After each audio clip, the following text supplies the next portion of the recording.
नमस्कार। आज देश की तमाम फटाफट खबरों में आपका स्वागत है। हाथरस में कथित सामूहिक दुष्कर्म और हत्याकांड में केंद्रीय अन्वेषण ब्यूरो ने शुक्रवार यानी आज SC/ST कोर्ट में आरोप पत्र दाखिल कर दिया है। सीबीआई ने 22 दिसंबर को दिए गए पीड़िता के आखिरी बयान को आधार बनाया है। सीबीआई की टीम ने अब निर्णय कोर्ट पर छोड़ दिया है।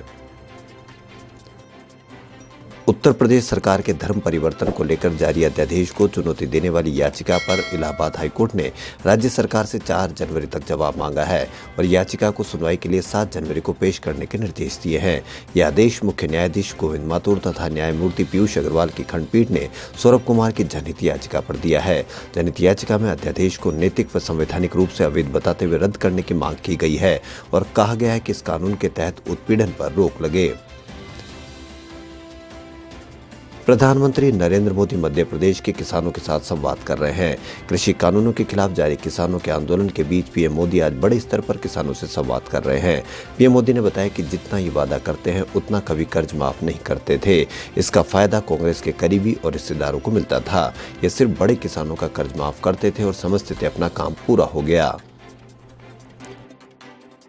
पाकिस्तान अब रूस की मदद से 1100 किलोमीटर लंबी गैस पाइपलाइन का निर्माण करने जा रहा है। इससे पाकिस्तान लिक्विफाइड गैस के और ज्यादा टर्मिनल ऑपरेट कर सकेगा।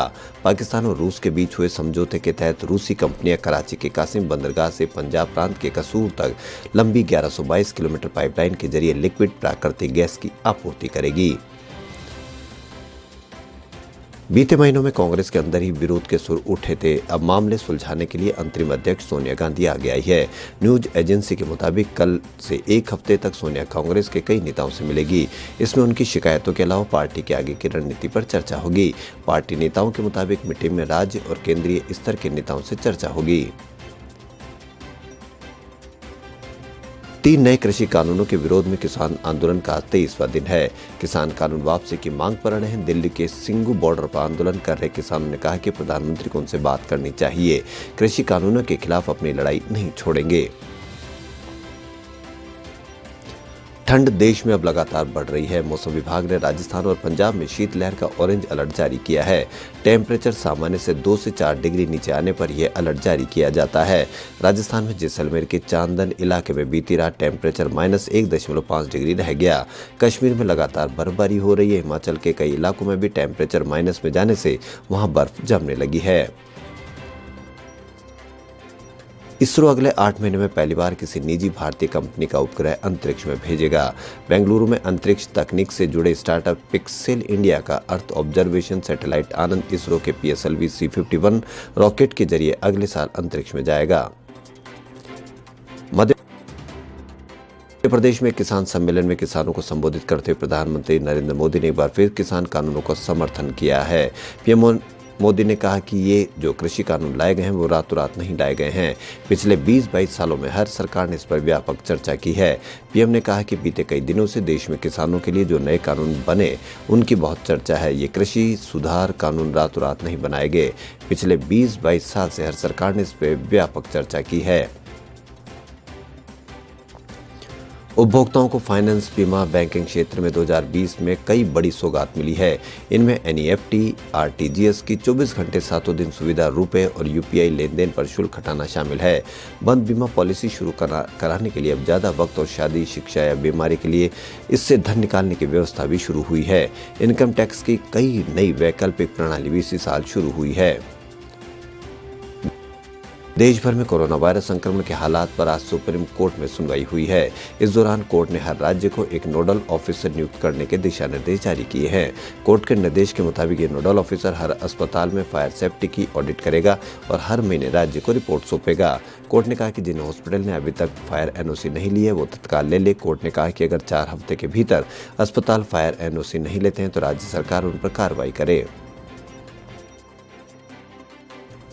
केंद्र के तीनों कृषि कानूनों के विरोध में किसानों का प्रदर्शन तेज होता जा रहा है। किसान इन कानूनों को रद्द करने से कम पर तैयार नहीं है। वहीं विपक्षी पार्टी किसान कानूनों को काला कानून बताते हुए सरकार की आलोचना कर रही है और सरकार से कानूनों को वापस लेने की बात कर रही है। कांग्रेस के पूर्व अध्यक्ष राहुल गांधी ने सरकार से सवाल पूछते हुए कहा कि और कितने अन्नदाताओं को कुर्बानी देनी होगी।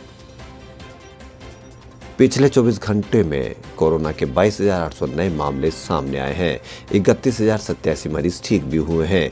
इस दौरान 338 कोरोना संक्रमितों की मौत हुई है। वहीं अब तक कुल 95,20,827 मरीज ठीक हो चुके हैं। 1,44,789 लोगों की जान गई है। कोरोना के मौजूदा मामलों की संख्या 3.5 लाख से नीचे है। इस समय देश में 3,13,000 एक्टिव केस हैं। रिकवरी रेट की बात करें तो ये मामूली बढ़ोतरी के साथ 95.40% पर पहुंच गई है।